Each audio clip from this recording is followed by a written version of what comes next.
We are hanging with Huber, and I am very excited today to welcome Baltimore broadcast legend Marty Bass. Welcome to the show. Huber, it's great to be here. I have, and I'm not trying to be that guy. I grew up watching you on WJZ.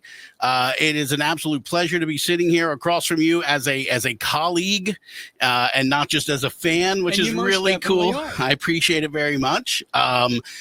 You've been doing this a long, long time, man. I got your start as a radio guy. We've talked in the past before, and you told me that you got your start as a radio guy. Yeah. First off, when someone says to me, I've watched you for years, used to watch you and Don. Coming your way. Used to wait for you and Don to close schools. That's right. It's the greatest compliment ever. That's why I am still here and on TV.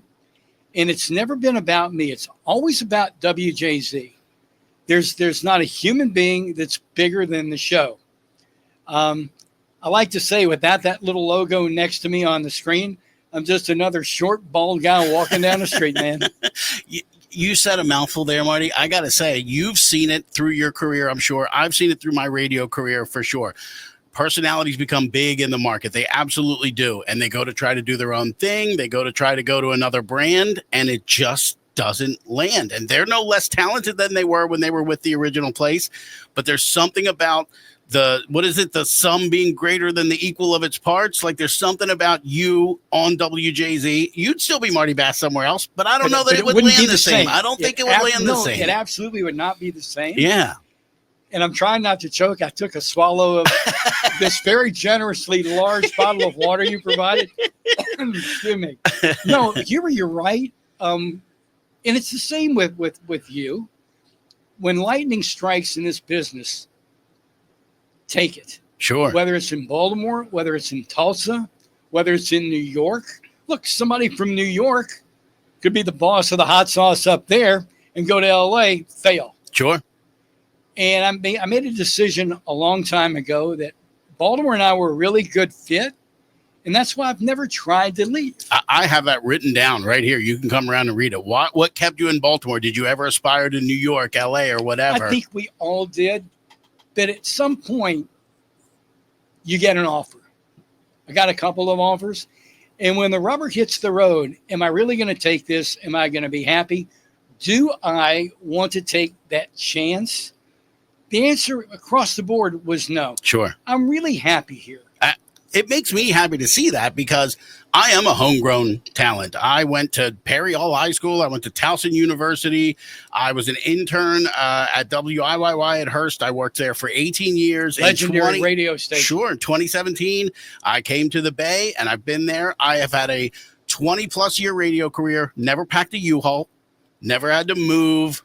Still know the people I went to kindergarten and Sunday school with, still live in the town.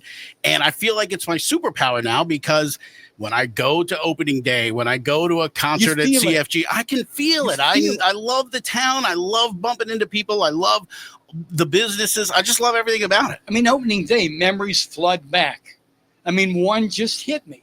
I remember one of my best friends to this day growing up in Louisville. He's had a great career as a defense attorney, as a matter of fact. If you are charged with a capital crime in Kentucky, and if you don't call Larry Simon, you're going to fry. I mean, he better get a recording of this and use that as his commercial. I mean, nice, cheap, he never paid for it. He is that good. But anyway, Larry's a big baseball fan, so I got us tickets to opening day, and he flew up that morning, and he cabbed. This goes back way before Uber and Lyft. He took a cab from the airport to the ballpark. He walked in, and I was standing there hanging out with Jim Palmer. Oh. Jim was doing some stuff for 13, and Larry comes walking down, and he goes, he looked at me like, "You're talking to Jim Palmer?" But it goes back to your point. Yeah. It's an opening day memory that I shared with a childhood friend. Sure. Because of Baltimore, Maryland. Yeah. Yeah, it's a superpower to be from here, and they call it Smaltimore for a reason. A lot of people are very connected, and you have an amazing job. You get to go around and shine a spotlight on the hidden gems, the awesome people, the awesome organizations, charities, businesses, the people that make Baltimore tick. It's your pleasure, privilege, I'd assume, to go It's my around. ballywick. Yeah. If you want to use an old school world. And shine a spotlight on that and let other people know what's going on in the town. Well, I've always looked at myself as being a feature reporter. I was hired at Jay-Z almost 5 decades ago as a feature reporter and do the weather on the weekends. And back then, it's not what it is now. Now, weather's a very big deal. My voice isn't deep enough to go big, yeah. But it really is. It affects everybody, and affects everybody in some dramatic ways. Look, a sunny morning, if I get up and I see it's crystal clear, no clouds, I give myself 20 extra minutes if I'm driving east, because I know that sun is going to just wreak havoc on a rush hour. So even a nice day, weather has impact. But I was hired as a feature reporter and was called Catching Bass. And it was just, awesome. I had some creative producer patted themselves on the back big time when they came up with that, didn't they? Yeah. I see things differently. Sure. And maybe it's my radio background. I'm sorry I never answered that question. No, that's all right. But I did features. And then it became Mondo Basso, World of Bass. And it was the same type offbeat stuff, because everywhere you look, there are feature stories. There are offbeat things happening that someone will go, wow, that's kind of offbeat. And then the morning edition hit, Don Scott and Marty Bass. And for 39 years, I was in a studio.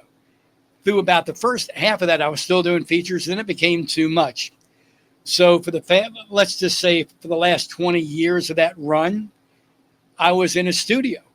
I didn't even have a window, never saw the sunrise. Sure. If I wanted to watch the sunrise, it was on TV. Mm-hmm. It'd be one of From our the Harbor Cam. That's right. But it would be with Harbor Cam. Wow, look at that. And then when WJZ at 9 came about and I was assigned to it, I was back outside and doing features. Yeah. And so far, we've done almost 600. That's awesome. It's crazy. Just telling stories about Baltimore and the amazing things out there. I love it. Now, you did mention the morning show, and I loved that. And I'm a radio guy. I love radio. And that newscast felt more like a radio show to me than it did a television newscast, because I know you're reading teleprompters, but it didn't feel as scripted as some newscasts can feel. It felt like it was a lot of your personality and his personality in there. You guys would crack each other up. You'd make little asides about the stories and whatever. And I think that's what drew so many people to it. Well, see, Don was, first off, I had the privilege to work next to one of the best anchormen in the history of WJZ. Don Scott is legend, legit legend. But Don came from radio. I did not know that. Yes, he did. WING in Dayton, Ohio. Okay. Wing. You've heard of Wing. Yeah. Legendary call letters. And I came from radio. And I think that really helped us with the ad lib part of the show. They would go into, let's say, 2 hours with only enough written to cover an hour and a half. So it meant it was up to us to fill the other 30 minutes. Now, fortunately, we had some great producers. We had, right now, WJZ's morning show and even WJZ at 9, it takes a staff of producers. Back then, it was one very highly motivated person. That's wild. That is crazy. Yeah. His name was Mark Berdinsky. We called him the Blade. I remember that, yeah. And then Blade was replaced by Mitch Friedman, who eventually became our assistant news director. We called him the Mambo King. John Buren named him the Mambo King because it was so contrary to who Mitch was. Mitch was pretty serious, journalist, a guy's guy. Sure. Here came the Mambo King. Yeah. But we would just have to fill this 30 minutes, and it became radio on TV. It felt like it, and I think that's what drew so many people to it, because never scripted, by the way. It just happened. That's awesome. Do you take a bath or do you get dry cleaned? Oh, that is so funny, Mr. Don Scott. 40 years of keeping Baltimore smiling. I mean, and that's a real skill, a real talent to that. I'm not taking anything away from anybody that does it now, but to not have the safety net of those words scrolling down in front of you, you're out there. Well, you got to remember, Don always had a teleprompter. And I'll tell you how good Don Scott, I don't want to say was, because Don's still around and doing quite well, but in context of the time frame, let me tell you how good Don was. I would be reading the prompter and listening to what he was saying, and he was so good. He was an English major. He would change the script to his own liking on the fly. Wild. Huber, I'm telling you, it was the wildest thing to watch. That is an insane skill. I'm sitting there going, what he just said, I didn't read. But it made more sense. It's not as easy as you might think.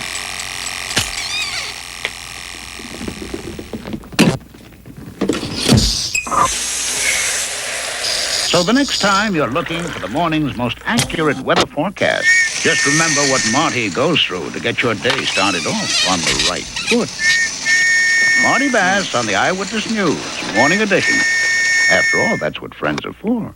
What do you make of the landscape of the media today? I mean, you're still Baltimore-centric, doing your thing out there, doing feature stories or whatever. But now somebody sitting in their car, holding their phone like this, talking about, the school pickup line, they got 5 million views. And yes. You've made a whole career. And it's like now somebody who hasn't made a whole career is getting the same access, you know what I mean, to an audience as you are. It's a wild time. And I embrace that. I mean, honestly, you can talk to anybody that knows me. I don't live in the past. I don't think I've ever put up a Throwback Thursday picture. I like that attitude. I hope that tomorrow is the good old day. Right. Really. Okay. I hope it's tomorrow. I'll live for now and in the future. And it's 2025, and this is what's going on. And it's exciting to watch this changing landscape. Local radio, local TV will always have its place because I agree with you. I do think so. Local wins. Yeah. You're right. It really does. So if somebody's on their phone and showing the line and whatnot, well, so be it. It's 2025. Now, I want to take a peek behind the curtain, behind the door, behind the guy on the TV. You have an array of interests. I know you were in the boating scene for a while. I know you love live music. Like, what does Marty Bass look forward to when he's not at work? Well, that's a really interesting question. I'm still into the boating scene. 2 years ago, we did sell our boat. Mistake. Well, what happened was... Well, what do they say? The best day is when you buy it and when you sell it, right? But you're proving that wrong, maybe? Well, here's what it boils down to. The boat, I just had some significant work. You know why it's called a boat? Because every cuss word was taken. That's a good one. That's a good one. Hey, I need a new spark plug. That'd be $1,000. That's right. That's right. I just need one spark plug. Yeah, $1,000. That's right. The boat was in really good shape, and I told my wife, I said, let's put it in an in-water sail. A company called Knot 10 out of Kent Island, in parallel with the Annapolis Boat Show, has an basically a used boat sale. And I'll be damned if the thing didn't just boom. went So like my that. wife said, you sold our boat. Well, yeah. What are we going to do for a boat? Well, we'll punt. Right. But I sold it for a reason, and I'm going to give you some breaking news. Okay. I just turned 72. Congratulations. Okay. Thank you very much. So this would have been when I was turning 70, and my contract was coming up at WJZ, and I was like, I mean, how much longer are they really going to want me? You and I are in the same business. For the most part, it's a young person's world. Yeah, this is getting grayer and grayer every day. On Yeah, me. and if I had anything up here, it'd be grayer and grayer too. One or two little gray hairs up there. And WJZ said, how'd you like to stay another year? I would like that very much. Sure. Ooh, I sold my boat. Damn, I sold my boat. So here's the breaking news. Okay. My contract, I've done 2 contracts since. Just last week, actually about a month ago, CBS Paramount vis-a-vis WJZ came to me and said, I'd like to stay one more year. Awesome. And last week I signed a new contract. Congratulations. That's great news, man. I sold my boat. Damn it. So now you're 3 years working without a boat. Well, in the timeline, it's actually 2 boating seasons. Right. But we're still members of the Baltimore Yacht Club. Okay. And we were always the boat people come out on. And people have no problem saying, come on out with us. And there's 5 other guys I hang out with. We all had or have cruisers, but 2 of the guys shared ownership in a center console. Okay. Describe a center console to your. Yeah, it's the where the controls of the boat are in the center. Usually got that little roof right at the top there. I love a center console. Exactly, boat, for sure. And they have outboard motors, if Yep. you will. So 2 of the guys share ownership, and the other guys pitch in. And every Friday we're out on the water. Last boating season, we put 1,000 nautical miles on that boat. You know the bay. That's wild. So, we went from here to Solomon's, Nice. over to Smith Island, Nice. up to Crisfield, up to Knapp's Narrows, up to Kent Narrows, and back.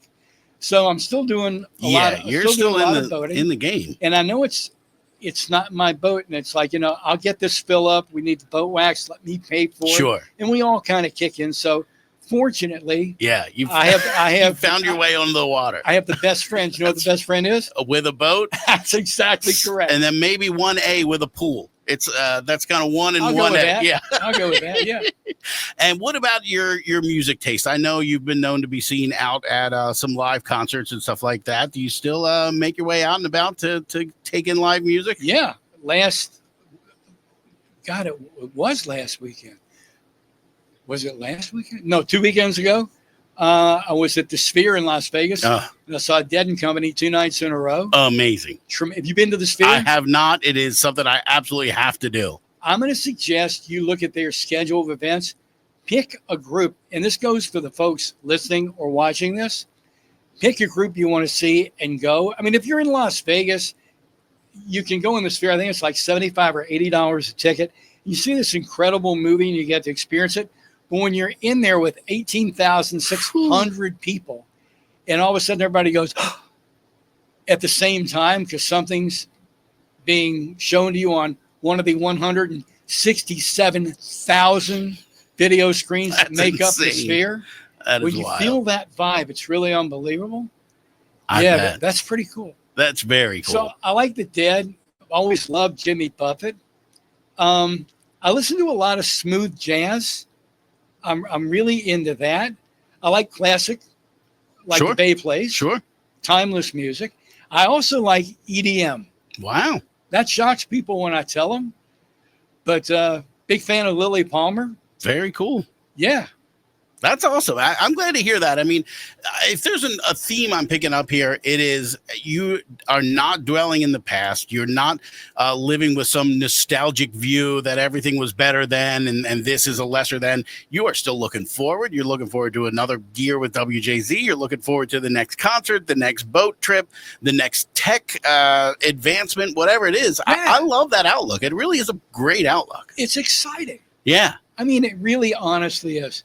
Wouldn't you like to, God, imagine what it's going to be 50 years from now. Yeah. I mean, I think about even my grandparents or whatever, like the things that have taken place in just a lifetime from a black and white TV or a radio in the living room to any piece of entertainment you'd ever want, any piece of knowledge you ever want in the palm of your hand at any time. Right. I mean, it's absolutely crazy to think about. Think about it. Right. What's in the palm of my hand right now is stronger than what took man to the moon. Right. You're absolutely right. I mean, that's just crazy. Yeah. And we just take this and there I it is. know.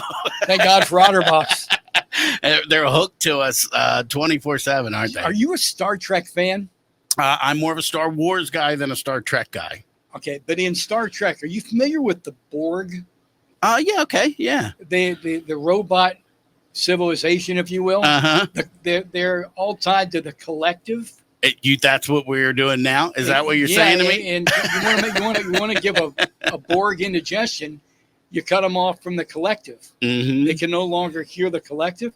What happens when you leave your phone at home Oh, it's the worst. or you can't find your phone or I know you boat, or you drop your phone in the water. It's the worst. You get indigestion. We are the Borg. I don't know. I'm going to tell you the story. I don't care.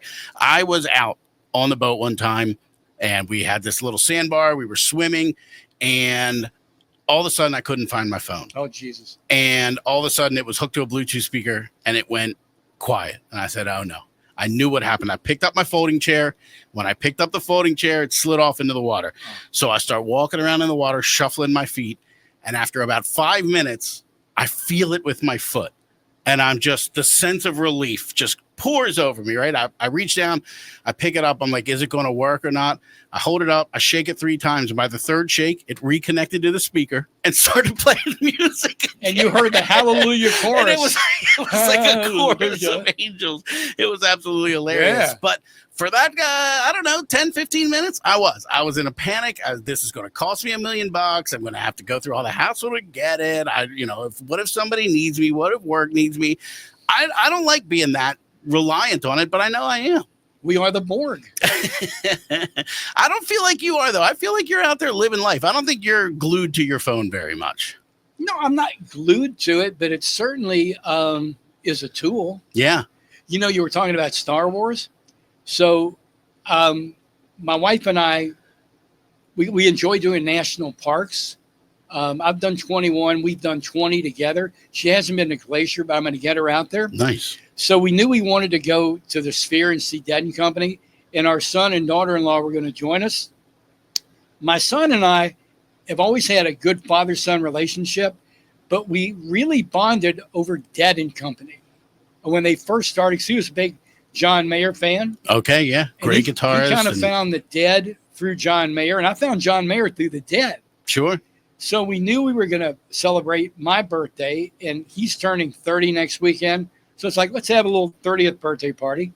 So I told my wife, because we don't gamble, so there's really not a lot to do in Vegas, even though there are cool things to do if you don't gamble. The Neon Museum. The food alone. You know that I heard that food and beverage now accounts for over 50% of the profit of any casino in Vegas? I don't doubt it at all. I don't really like gambling. It's just not for me. If you love it, that's great. Yeah, I don't have any bless judgment, but I cannot go to a table and put $500 down and play it. But I'll go to a dinner and spend $500, and I won't think twice about it. I'll be happy when I leave there, feel fulfilled, whatever. Yeah. Yeah. So I told Sharon, she said, what are we going to do? I said, it's easy. We'll fly to Vegas. We'll immediately rent a car and we'll go to Death Valley. Yeah, cool. We stayed in Death Valley That's for wild. 3 days. There's actually a resort in Death Valley. It was built back in the day by the old borax mining magnates. And then about 10 years ago, a big hotelier came in, dumped a few million, and it's a really cool resort right on the playa in Death Valley. But here's where I'm going with this. A new beginning. Is it a new beginning or a new hope? Star Wars 4, the first Star Wars. A New Hope. Yep. They shot it in Death Valley and in Tunisia. Huh. I had no idea. And so we booked a tour. And of the scenes or whatever? Does this look familiar to you? Are you a Star Wars fan? You start going, wait a minute, isn't that where the Jawa stole R2-D2? And it was. That's awesome. It is. When you're in Death Valley, you see all these things that remind you of Tatooine. I love it. That's very cool. Now, well-traveled, well-cultured, but let's bring it back to Baltimore for a second.